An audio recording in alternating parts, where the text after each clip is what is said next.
Hello, everyone. Thank you for coming today. Today's exciting topic. We're going to talk on anxiety in philosophy and psychology. As you know, I'm first of all define myself as philosopher. Therefore, I'm mostly going to criticize psychology and concept of anxiety in psychology and talk more about philosophy, but we'll start with psychology. So in my view, not only in my view, but the way I can summarize it is anxiety plays different role in psychological framework and philosophical framework. And this great thing, it's humans. And psychology and philosophy, they imply different view of what is human psyche, what is human as such. Psychology might not talk directly how it sees human being, but it kind of implies, because it's pragmatic language, it's pragmatic framework, which is aimed towards health, right? So psychology wants to heal our psyche, and this is not the goal of philosophy. It's rather maybe even philosophy has a contrary goal to healing. So therefore, psychology implies that anxiety is a deviation, that at the bottom of us is health, and we need to reach this bottom. There is this harmony of mind, and we need to find something like inner peace, within ourselves. And so we go to psychologists, we go to psychotherapists, and this is the goal they suggest we can attain, which implies that human being at the bottom, there is this health, and the health is a core of human being, and we need to reach this core. Therefore, anxiety and all the negative aspects of life, like depression and even stress, we'll talk in 1 week, are something abnormal, some deviation from this core, healthy core. Whereas in philosophy, the situation is almost completely different. Anxiety is one of the central concepts in philosophy to define human, and anxiety, especially in existential philosophy, is something that is at the core of humans, so we can't get rid of it. We can try to get rid of it, we can figure out different ways to live with our initial constitutive to us anxiety, but we can never get rid of it completely because it constitutes us, it at the core of human being as such. So health might be just the way to deal with it, but not to get rid of it completely. So anxiety is, because it's always there at the core, which defines human being, which constitutes human being, but we might find some ways to deal with it and to live with it. And we might define it as health. So health is something that might not happen to us. We might not develop those adaptive ways to live with who we are, but anxiety will stay there. Whereas in psychology, it suggests, it's implied this idea that we might completely get rid of it. It's not necessary. It's not constitutive to us, but in philosophy, it's the situation is opposite. And the way Renata Salets claims that anxiety today is perceived as something we need to control, and hopefully at the end we need to completely get rid of. This is the illusion that psychological frameworks implies, and our society is psychological. We exist within the psychological framework of self-perception, of perception of others. So we have this illusion that anxiety is not constitutive. It's something we need to get rid of, and it's something that is opposite to health. And in philosophy and in psychoanalysis, the situation is different. Anxiety plays a crucial role, and it is recognized as something that is not pleasant. It might have paralyzing effect, but it is still important for who we are. And here is important idea that it's also, it defines how we relate to the world. And I would add that it's also important that it defines, that it's important point how we relate to each other. And in my view, in existential philosophy and even in psychoanalysis, it's not enough of this idea of our interrelatedness to each other. They talk more about individual anxiety, and anxiety, especially in Heidegger, we'll see, is something that individualizes human being, which implies that it separates us, that we are existentially alone. And in my view, anxiety might imply maybe this as well, but it also implies our relatedness to each other and the way to understand each other better and relate to each other better. So in psychology, if we hear word anxiety or something related to it like panic attack, we perceive it as a disorder. We associate it with different kinds of disorders, and it is defined as a feeling of tension, of worry, and physical changes that might be associated with stress, with the state of stress. And anxiety is defined by Anxiety and Depression Association of America. I was actually lucky to find this quote, but it's an extreme. They don't do it that way. So psychology and philosophy are not opposites, and maybe because of this trend, which I'm a part of criticizing psychology and psychiatry for pathologization of negative aspects of life and of stigmatization of anxiety and other negative aspects. They are more moderate in its pathologization. So they do state, especially during the pandemics, they do pay attention to claim that it's a normal state, but anxiety is a normal state, normal reaction sometimes, but disorders, it's, for example, abnormal amount of anxiety. So here it is defined as a form of mental illness directly, not the excess of anxiety, but anxiety as such. So it's like remnants of its pathologization. But American Psychological Association defines, claims that anxiety is first of all normal reaction and might be beneficial, actually, because it helps us to concentrate, for example. It might alert us to dangerous situation and help us to prepare, to pay attention. But an anxiety disorder, they differ from this normal feeling of anxiousness, and they evolve excessive fear of anxiety. And it's also very important to talk about this normality of anxiety now, because during the pandemic, where we all more or less anxious, and our anxiety is adequate, it's hard to say that world is perfect and there's something wrong with us, because we feel anxious.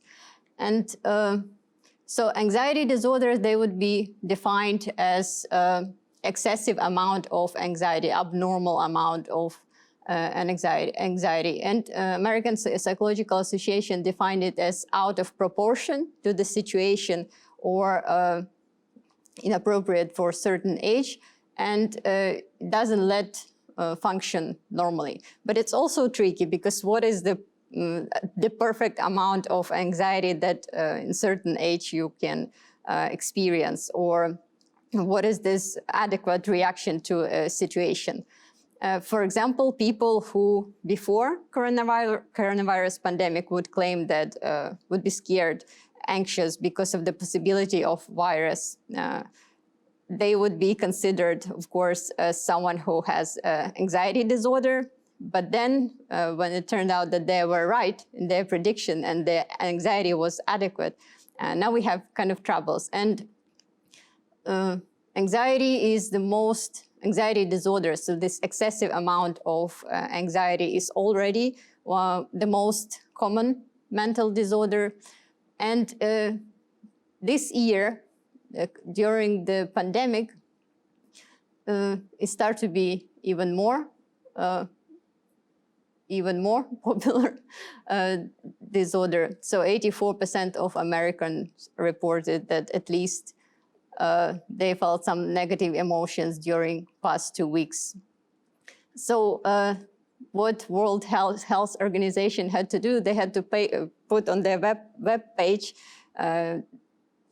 about that informs about the coronavirus pandemic problems with health. They have to claim, this is the first, I think, sentence on this page, that this is normal thing to feel, that worry, stress, and anxiety are normal responses to the real threats that we are actually experiencing.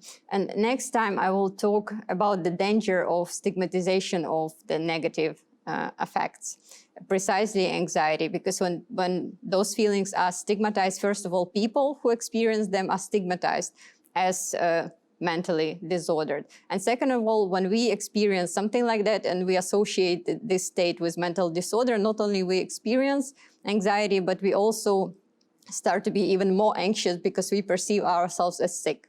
And this is the trouble. The other problem, interesting problem, that so normal level of anxiety is defined as average, right? Like normal people do, because psychiatry, of course, it doesn't impose, well, not always, it doesn't impose certain standards. It just investigates normal people and average people. But the problem that during the pandemics, average people are anxious people, right? So we can't claim that anxiety, that it's not normal, because otherwise all of us would be mentally sick.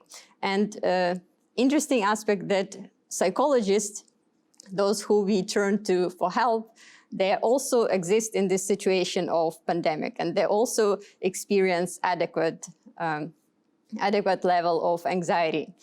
So this is why maybe they had to put this to justify themselves, that psychiatrists and psychologists are normal people, even though they experience currently excessive amount of anxiety. And maybe even they experience more anxiety because not only they are in the same situation as other people with the same adequate reaction of anxiety into what is going on, but also other people expect them not to be anxious, first of all, and expect them to support them, right? Not only you are in terrible situation like all of us are, but there are other people who claim that you're supposed to be healthier than them for some reason and help them not to be healthy. So this is why it's quite important not to stigmatize anxiety, not only for normal people, but also in case of psychologists, kind of in their interest too. And some advice how to manage stress. It's not for you to follow this advice. You can, of course, follow this advice if you want, but just to show you the principle, and I'll compare, if I remember this, to Zapfer's statement, just to show you that philosophy is not completely opposite in its perception of anxiety to philosophy. So they kind of talk about sometimes same thing, but from different perspectives. So those advices, what they claim is that each of them, they suggest an escape. So they suggest basically that you have to look on the bright side of life, right? But there is no bright side of life. And you have to escape life as such and take a look on the bright side of life. So give yourself permission or break from news, from information about the world. Don't even talk with toxic friends who provide you with information how world is terrible. And this is quite dangerous advice, because there is a threat of getting coronavirus, right? And there are people suffering from it, and it's sometimes this escape is also harmful. Escape from information, from adequate information, which is anxious, causes anxiety, might be harmful for your own health. But of course, it's excessive. If you analyze it, if you fully immerse yourself in what is going on in our current life situation, this is an excessive amount of anxiety. Also, find 3 good things that happened to you today. Sometimes it's very hard to do, but at least you have to concentrate, right, to find them. and some self-care funny shows, perfect situation to watch funny shows and keep things in perspective, in a positive perspective, right? So basically escape life because life causes presently anxiety. In philosophy, a situation is different, and already Lucretius, a Roman philosopher, claimed that even poet and philosopher, he claimed that even if everything is fine with you, even if your life is perfect, is established and safe, if you have honor, if you have fame of your sons, and you are in your home, safe and protected, a human heart is anxious heart. You feel, human heart still feels anxious and torments of the mind.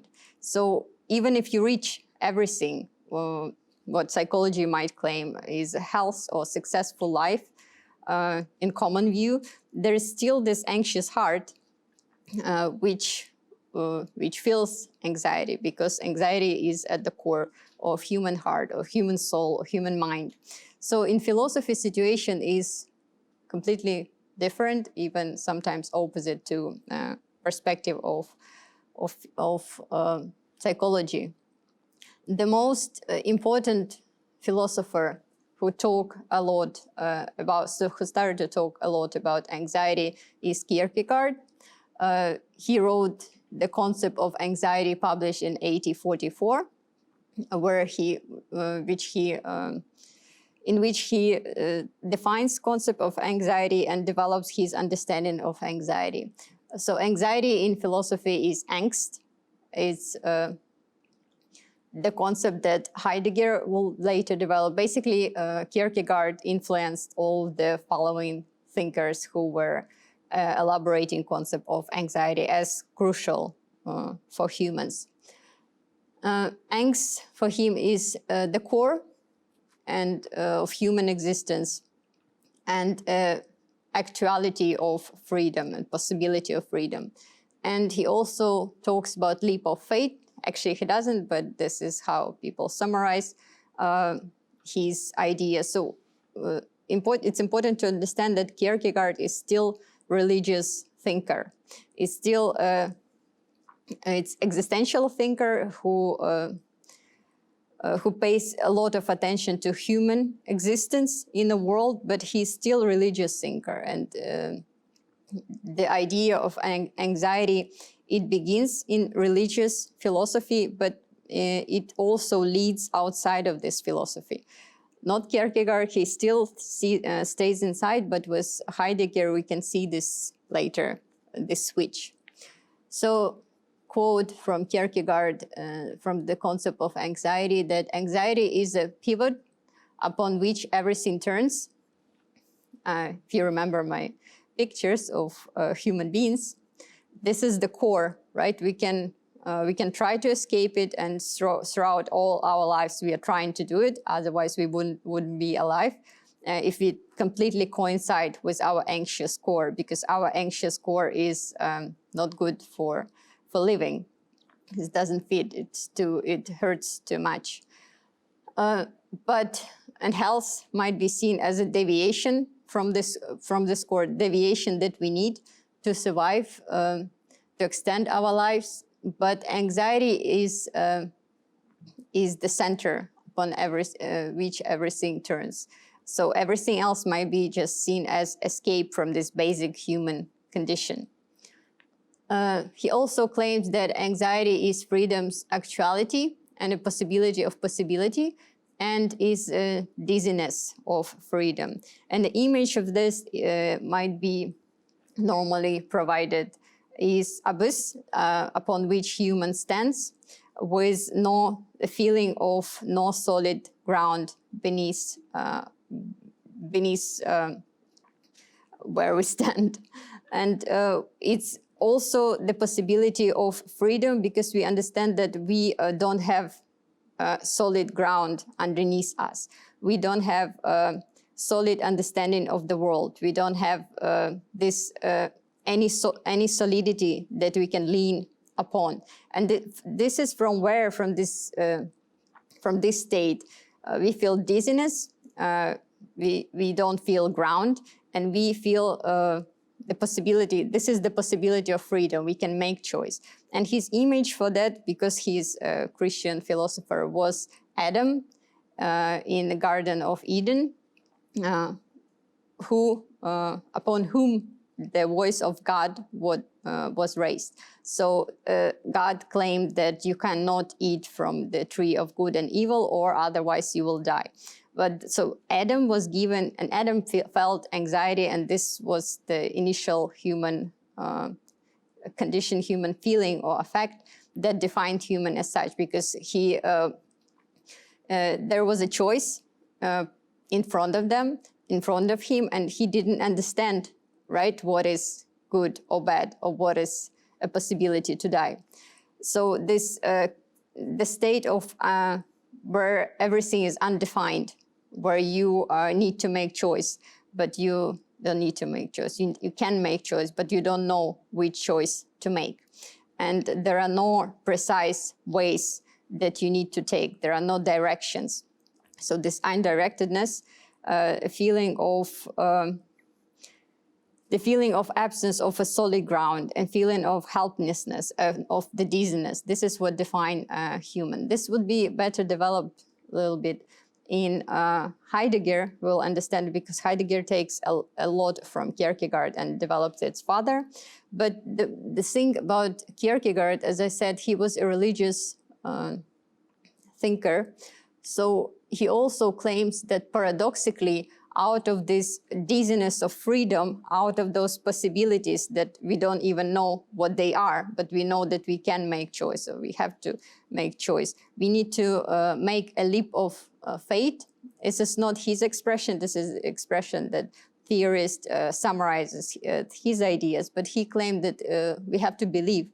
So he is Christian thinker, and he claims that anxiety as our basic state, as something that precedes our self-examination, self-consciousness, the possibility, but when we try to understand ourselves, understand what to do, we, from this state, from state of anxiety, it can either lead to salvation. He still preserves idea of Christian salvation, or it can lead to sin. And according to him, it's really hard, not only to him, but we know that it's really hard to persist in this, in the state of anxiety. We need to escape somewhere from it.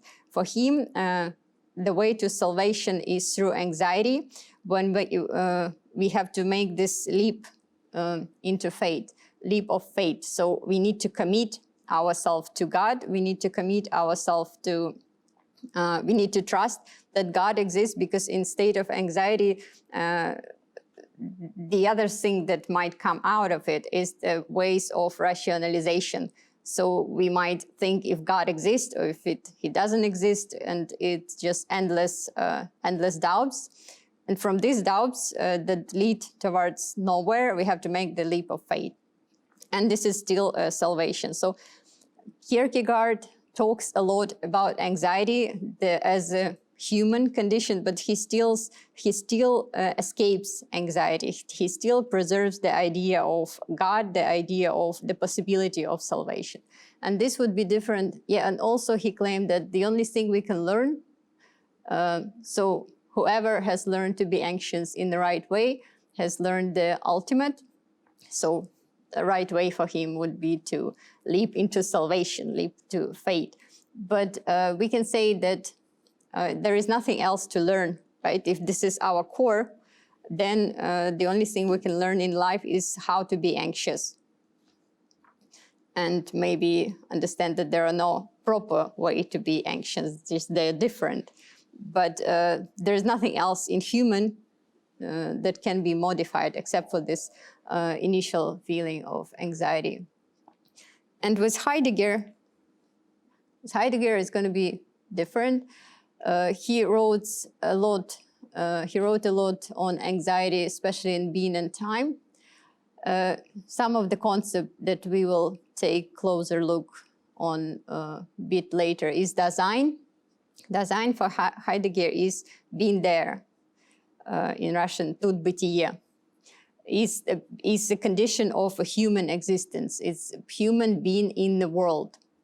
And human being in the world is defined by thrownness. We are thrown in this world. We are left alone in this world. So basically there is no God anymore. But someone did maybe throw us. But now we are left alone. So there is no salvation anymore. There is no this idea that Kierkegaard has that that there is something else except for our loneliness in the world, except for our thrownness in the world. He also talks about angst as basic mood, Grundstimmung, basic mood that defines human. And uncanniness, we'll also talk about it, the feeling of uncanniness that anxiety can turn to. So he claims that anxiety is anxious about naked design as something that has been thrown into uncanniness. This is the definition of human existence in the world. The design as such, human being in the world, we feel it as through anxiety, through our thrownness, through uncanniness. And for him, anxiety is something that liberates it, and this is still resembles a lot Christian understanding of anxiety. There is no salvation, but there is still the substitute of salvation that he provides. It's still not the tragedy, not full tragedy of anxiety that I claimed has to be seen. So for him, anxiety also liberates. It gives us freedom. Freedom opens up possibilities that are authentic possibilities, and we by letting ourselves to feel this anxiety as a voice of our design, not escaping from it. It allows us to be free, to form ourselves as authentic individuals, and because of this, we can claim that Heidegger suggests that there are two modes of existence: inauthentic mode and authentic mode. So inauthentic mode of design of our existence would be full escape from anxiety is impossible, but relative escape from anxiety when we don't feel the voice of anxiety. And the concept of das Man, they, just average man, the normal conventional way of living, some conventional truths, conventional understanding of the world, and conventional patterns of behavior that we encounter in the world, certain traditions, how people do, right? Without doubting those conventional way of existence and conventional way of understanding of the world, some conventional knowledge that we just accept, and therefore we don't doubt them, and we don't feel anxiety that well.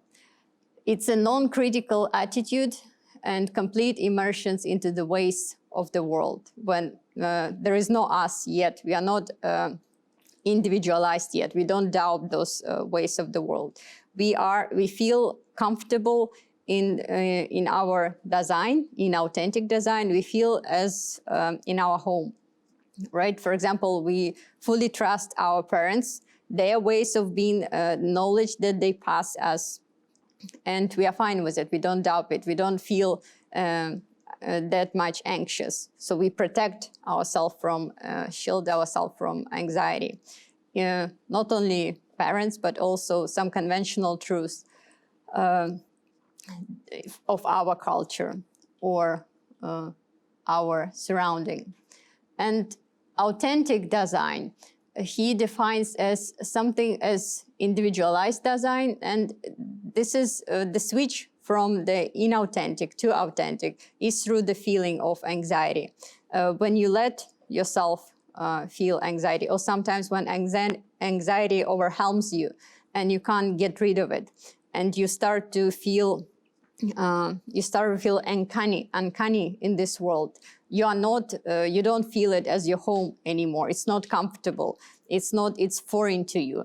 And through this process, according to Heidegger, you can individualize yourself. You can become a more free subject. And therefore, anxiety rises awareness of fundamental uncertainty. And through this uncertainty, you can form your own ways. You can form your own ways of authentic ways of to understand the world and to some authentic knowledge. So the problem with this understanding of anxiety, it's not a leap of faith anymore. There is no God for Heidegger. But the problem is that there is still this distinction that some people are better than other people. Those authentic people are more free. Of course, he associated with philosophy, it was the work of philosophy. And he himself probably saw him as authentic human, individualized design. But the problem with this distinction that it still gives a positive meaning to anxiety. Like you can be better human than those Dasman people, than your parents who endowed their ways of being. And it's still not recognizing the tragicality and absurdity of anxiety that is at the core of us. It's still escape from an anxiety into some positive meaning that we give to it. We suffer better, or we are better people because we hear the voice of anxiety and we don't immerse ourselves into this inauthentic ways of existence. So it's not survival anymore, but it's still a differentiation into better people who feel anxiety deeply and worse kind of people, Dasman, or just general people. And this is problematic. And other thing that is problematic is connected with it is that it's about individual being alone. So authentic way of being, it kind of hints that you are separated from other people. You are not connected to other people, but separated from them, from them. And this is also the problem, the attitude towards people that this implies. But there is this trend, Heidegger claimed that original anxiety is usually repressed, but anxiety is there. It's always there, it's just sleeping. All we can do is just tranquilize ourselves in the familiarity of the world and try not to hear it. Try not to hear its voice, but it's always there, just only sleeping. And there is this trend that I like in existential therapy, for example, represented by Amy van Dortzen. She is existential therapist. She claims that our greatest reality lies in anxiety that reminds that we are not basically at home, safe or substantial, and that calls us to attention, to action, and to awareness of being. So this something that connects philosophy, existential therapy, is something that connects philosophy and psychology. But in this perspective, within this connection, anxiety wouldn't be a deviation. People who feel anxious wouldn't be stigmatized as sick and need to see doctor. They need to see doctor to feel better, maybe, but there's not because something is wrong with them, but it's just hard to be human.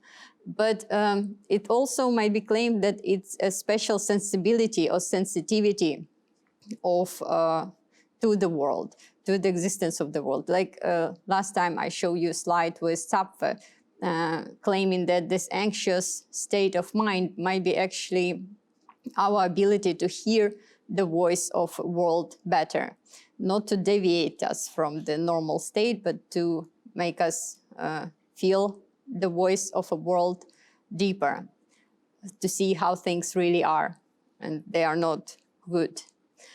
And this is for those who are taking this course, the reading for next week.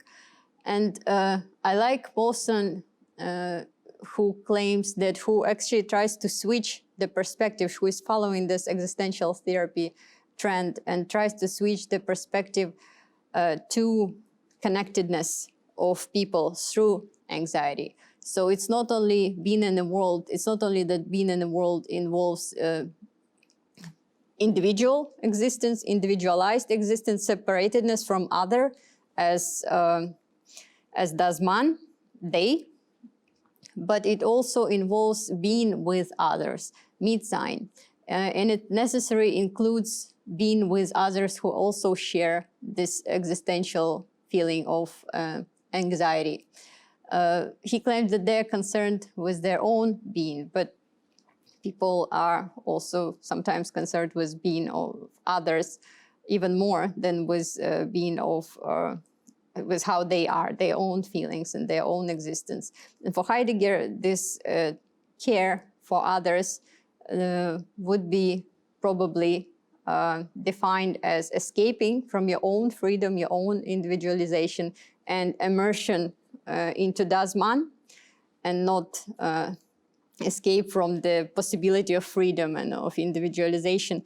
But also, I think that on the contrary, and sometimes you can find in Heidegger this idea of care, that anxiety is not only, or maybe on the contrary, it's not about individualization so much, but it's that through your own feeling of anxiety, you can recognize, you can actually start to understand how other people feel, because it's not only your feeling of anxiety, it's something that defines humans.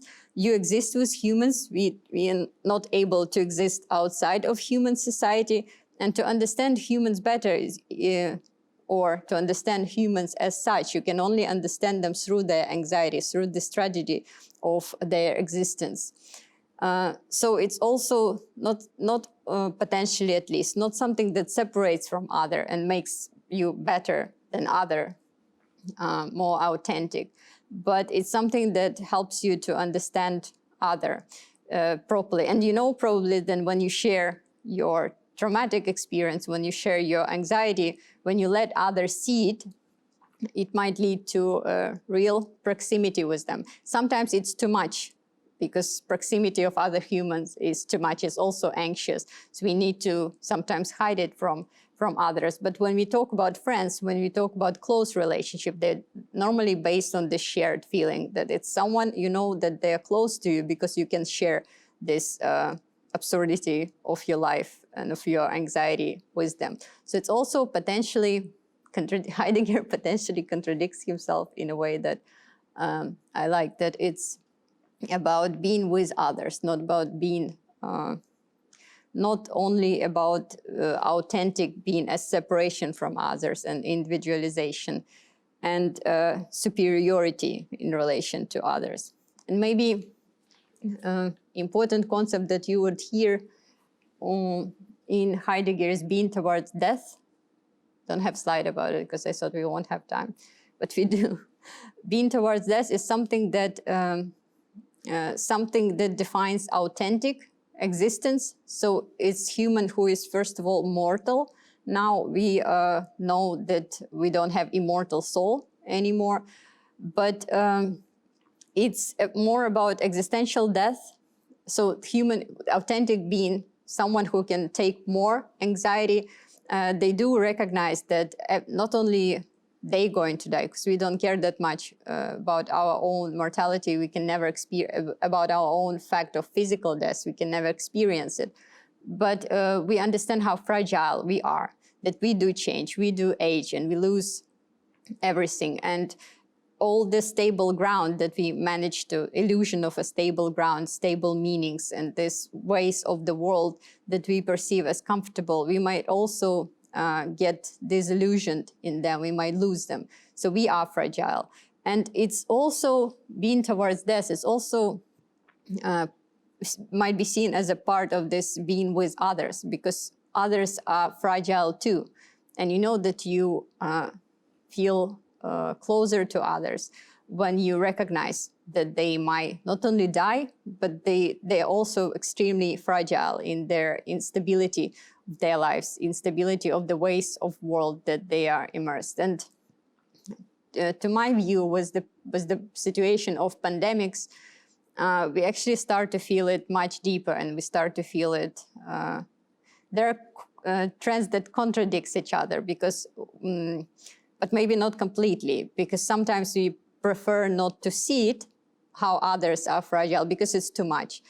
And we try to distance ourselves, not only physically, but also emotionally from others, because it's too much. But in this distancing from other, from listing 3 good things that happened to you, is also within the very need to escape it. It presupposes this recognition of the other as fragile and of a life as terrible.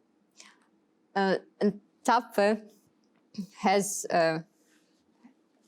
can basically summarize ideas of psychology, but from a different angle, and ideas of existential philosophers. So he claims that, from last time, that human being is different because they feel anxious, because they are able to feel anxiety, and because their consciousness is overdeveloped. They keep questioning their existence. They keep looking for meanings that they keep asking questions that they are not able to answer. So humans are sick animals, according to Tapfe, and I think that according to him, they're most sick animals that are not adapted for survival, unlike some other animals, and they're basically destined to extinct.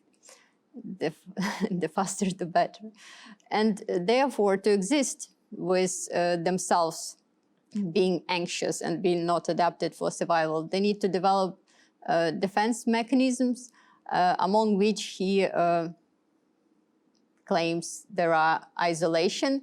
When you repress those anxious, disturbing thoughts and feelings, you just not let yourself to immerse into those thoughts. Anchoring, when you establish some higher meanings and ideals, and you live to pursue them, like God, church, state, morality, people, future, all of those. So you dedicate your life to something you don't, some meaning that you just don't let yourself doubt is worth living your life for. There is also destruction, but destruction is similar to all of them. You just distract yourself with something else. Don't let yourself pay too much attention to the existential situation you are in, to the questions that you don't want to answer, or the recognition of some situation that you don't want to recognize. And sublimation, but it's not Freudian sublimation, it's more just deviating your initial anxiety to something else, like transform it into philosophy, literature, or art. You can write, for example, about your philosophy, and Tapfe claims that this was his mechanism. He was writing about anxiety, and it helped him to survive for a while. And he doesn't imply that much, like Heidegger would, that this is the best or most noble way of existence. So it's more moderate, it's more tragical worldview already, but still not tragical enough, because for never radical enough. For Tapfe, it still presupposes that humans are the most sick animals and that they suffer the most. But he partially contradicts himself, but still this is the main thought. For Heidegger too, I think. If anxiety what defines us, meaning this means that we suffer more than other animals, and paradoxically it's still the theological perspective that humans are better than other animals because they are created as an image of God. So this still implies some kind of superiority. Even if humans are the worst, most suffering one, they still are in this, in being the worst, they are still, they're still the best. They're still superior. And just recognizing that it's not so, no one goes in it that far enough. Maybe we will, maybe not. With Heidegger, I mean, with Lacan also takes a lot from Heidegger, who takes a lot from Kierkegaard. He dedicates his 10th seminar to anxiety. which he taught in 62 and 63. For him, as you know, it's a signal of the real. And we're going to talk again about the Baird-crossed subject. So similar to Kierkegaard, similar to Heidegger, he would claim that anxiety is a central affect, the one around which everything else is organized, and it's the fundamental effect for humans, for who we are. And also importantly, yes, it's fundamental effect, but this also means that psychoanalysis would is all about anxiety if it's a fundamental one. So it's the main focus of psychoanalysis as practice and as a theory. You remember the slide from last time, simplified version of Lacan, which distinguishes between symbolic and the real. So human beings, according to Lacan, and this is crucial, we exist within the sphere of symbolic. We are mediated from nature, we might say, by the symbolic, social-symbolic universe, social-symbolic structures. Symbolic order is the structure that encompassing the entire field of human communication and existence.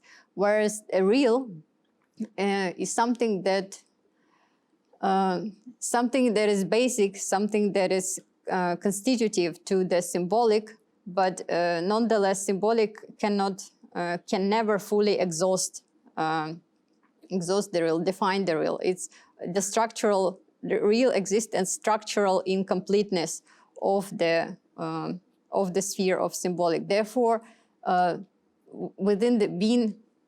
existing within the sphere of symbolic, we can feel the real as anxiety. That would be our object of anxiety. So real, if you remember from last time, is trauma of symbolic, the rupture of symbolic order, something that allows it to be coherent, but at the same time not coherent. It exists as structurally including this rupture. And this recognition of the inconsistency of the symbolic, of the inconsistency that is at the basis of consistency, we feel it as anxiety. So more or less, it's Heidegger's view, right? That we feel comfortable in a symbolic order, in the framework of our existence that is imposed on us. But we still, through anxiety, we still feel the rupture, the absence of a ground, the fragility of our existence, the state where we can doubt the ways of living. Or in Lacan, who focuses more on language, we can doubt those, we can feel the inconsistency, the rupture at the basis of something that we want to be coherent, these symbolic structures. And he claims that anxiety is a signal of a real, and this is the only signal, the only effect that doesn't deceive. The real, a reducible pattern by which this real presents itself in experience is what anxiety signals. So anxiety signals about the real. This is how we feel the real. Anxiety is the state, is not, it's inconsistent state where we can't define it. It's the state of being undefined. Therefore, there is no the state before you can put something into words. So we can say that trauma, you remember that real is a trauma of symbolic, or the rupture of symbolic. We can't feel the rupture because it's something that we can't reflect with any effects. But the first effect that comes as a feeling of it is anxiety. So the state of the absence of certain object. It's quite important to point out that Starting from Kierkegaard, anxiety would be different from fear because fear has object. We have fear of something. We have fear of spiders or fear of certain situation. So it's more defined concept. But anxiety is different because anxiety is a fear of nothingness, a fear of something undefined. It doesn't have defined object. And this is even more terrible. So the reason of anxiety, of this existential anxiety, is not something outside of us, but it's something inside of us. So when we encounter ourselves the way we are, we encounter ourselves in state of anxiety, in a state of being undefined, in state of being not understanding what kind of feeling we feel. So it's contradictory here because we can say that it doesn't deceive precisely because it's deceptive as such. It's completely undefined. It's our word for the absence of any definition, right? And especially with psychoanalysis, who start to talk on the unconscious, the understanding of human unconscious presupposes that we know something that we don't know, we unconsciously, that we feel something that we don't know we feel. So there is this different interpretation that that might come after this understanding. But before any interpretations and before even any feelings that we don't know we have the anxiety. So total absence of understanding what exactly we feel. So anxiety in this way is something that doesn't deceive, precisely it can't deceive because it's not, it's the least defined feeling. And this is how it's human feeling. Crossed subject, it's also from a last lecture, that in man there is already this rupture, there is already profound perturbation of the regulation of life, and there is one more concept that we might talk about. You know, some of you that I don't like concept of jouissance in psychoanalysis, but you'll see why I need to mention it. The most simplified definition is pleasure in pain. It's crucial concept for Lacan. But it's not that we are masochistic and we feel and we're different from other normal animals, that we have ability to feel pleasure in pain. It's just that our feelings of pleasure and our feelings of pain are not that direct. They are not completely natural.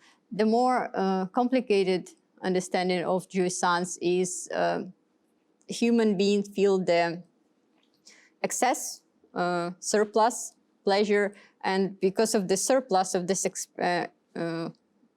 excess of pleasure, it turns into something opposite, and we feel it as a pain. So, basic idea that it's not, to simplify extremely, that it's not as immediate, as obvious as for animals. We feel pain in our pleasure, we feel pleasure in our pain, and human beings, unlike animals who have instincts and whose life are, for Lacan, not for me, who lives are regulated by instincts, therefore they strive towards pleasure and they might satisfy their instincts. Their life is regulated, harmonious, because of those instincts. But instead, a human, according to psychoanalytic perspective, have drives, and concept of jouissance is connected with drives.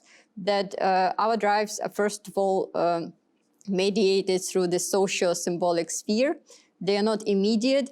They include this perturbation. They include rupture. So it's not that easy with humans and with their pleasure. And they also have this lack. They're constructed around the lack and around the trauma of being the cross subject. They can never feel this lack.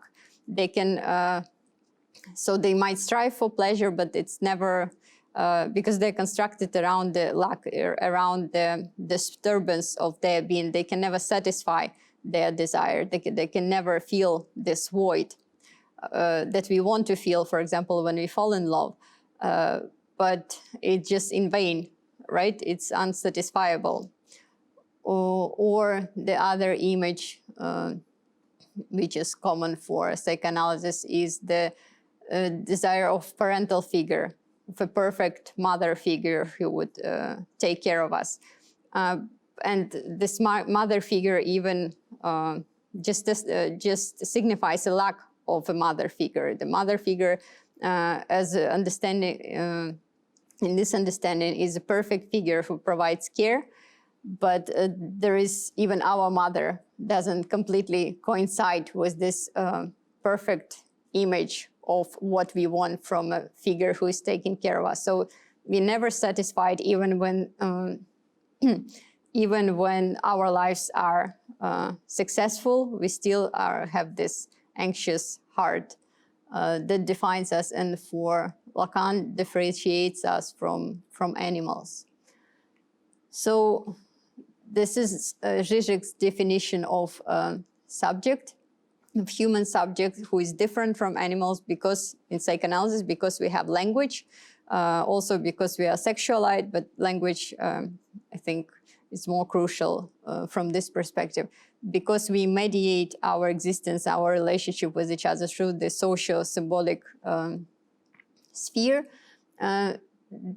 Because subject, human subject, subject who speaks, it differentiates, it differs from animals because of this rupture from immediate immersion into the nature. It's not immediate part of nature anymore. It's not a part of homeostasis, of this harmony, of self-regulation through instincts, for example, in nature. It exists with its language, it appears with its language and consciousness as a rupture from this from the immediacy of its environment. And it creates the second environment, which starts to be its second nature. It starts to function on the basis of nature, but it still doesn't coincide with the harmonious nature. And therefore, it's no longer constrained by the biological machinery of life regulation. And we might claim, this is Lacan example, that animals never feel hunger. Yeah, if they have a need to eat, they eat. But unlike humans, we feel hunger and we can never fully satisfy it. So it's a different pleasure, according to Lacan. I don't agree with this. And for example, I don't agree with the centrality of language in Lacan, in Lacanian psychoanalysis. I don't agree with definition of humans as defined through language, and language as something that that differentiates humans from the rest of the nature. The problem is here that Lacan still presupposes that there is the nature that is harmonious, self-organized, and other animals would be non-suffering animals, non-anxious animals. So it's still, human is anxious, humans are maybe suffering humans, but it still implies they're kind of better. They talk, they think, it gives them some kind of privileges and differentiates them from the rest of the nature. They are unnatural. Maybe they're also sick animals, but in this sickness, they still have this feeling they're better. And psychoanalysis doesn't pay attention that it's not only humans who talk. It's not that radical difference from the rest of the nature, because the whole nature is talking to itself. For example, it's talking to itself through genetic information, messages that has to be recorded, and messages that has to be transmitted. And there are it's not only that other animals can talk, have their own language, but it's nature as such exists through different modes of language, and human mode is just one of those modes. For example, it was already claimed that human language might be a plane of certain new plane of information transfer, but it's similar to a primary plane of genetic information. It's not only about genetic information. And yes, it is new, but there are lots of new ways to transmit information, to code information, and to speak within the nature. So unfortunately, even if it looks obvious that we do speak, we develop this social, symbolic social environment for ourselves. It's not that much different, doesn't differentiate us that much, that radically from the rest of the nature.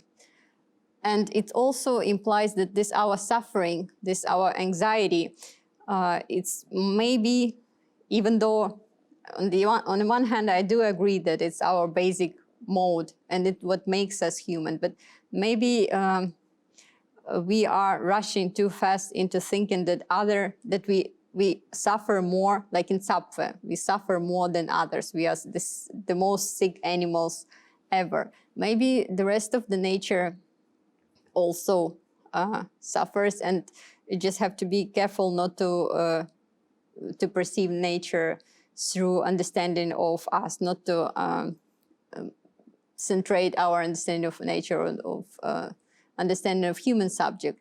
But there is very interesting, Dwayne Russell sent me this quote, this mysterious passage from Lacan that I can't understand, and it contradicts what I just said about Lacan. I still don't get it fully, because he's talking here, so he's using the image of lilies in the valley from New Testament. There was example of lilies from the valley, on the valley that don't kind of suggest that they don't suffer, they don't have to work. And we do associate this existence of flowers, of plants, with the state of bliss, with the state of absence of suffering. But for Lacan, he claims here that they, within their jouissance, lilies, jouissance, they are actually suffering, and the world as such is suffering. So this painful, infinitely painful existence of a plant. And you know why I don't understand it, because I just said that jouissance is something that defines human, and it normally functions in psychoanalysis as such. But Lacan sometimes beautifully contradicts himself. Unfortunately, I don't understand what it means. We were talking about it at 4 a.m. and it's still, maybe when he will come here, he will explain you what does it mean. And also in Zapfe, he also contradicts himself, saying that when we started to be humans, this is the scene when we come to the old setting where we're supposed to hunt for other animals and feel a lion, feel a tiger in our blood. But instead, we see animals and we don't hunt them, but we feel brotherhood of suffering between everything alive. So normally, Zapfe claims that it's our suffering, that we, because of our consciousness, our suffering is too acute and it's unbearable. And this is what differentiates human from other animals. This human existence is unbearable, unlike other normal animals who are adapted for survival, who exist into some normal amount of suffering, normal amount of suffering. But here he claims, only in this passage, he claims that it is not our suffering that much that we feel, but this is the suffering of the brotherhood of suffering of everything alive. So we basically, within the state of our acute consciousness, we feel the suffering of the world. So we might claim here that world is suffering, and it's not that we are not that much different and better in this way than the rest of the world.